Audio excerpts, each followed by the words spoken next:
just from the get-go state that formulation still is an art. So not because I am a PhD, I do not recognize that this is an art. This is still is an art.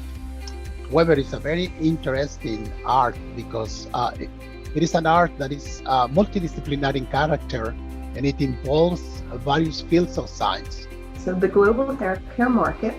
So if we take a look at the size of the market, how large is this market? For 2022, for this year, it's estimated at $93.3 billion retail, and this is for global, so all over the entire world. And the market has been growing at a reasonable rate at about 3.5% per year. We are going to shift now to the architectural and mechanical aspect of hair.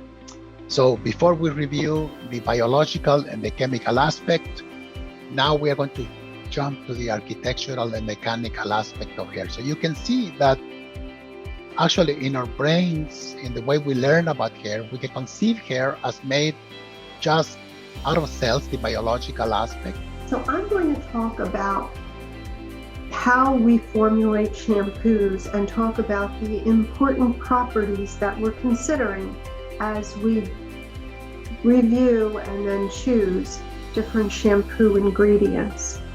So for those of you who have, and all of us do, we look at the ingredient listings on shampoos to see what type of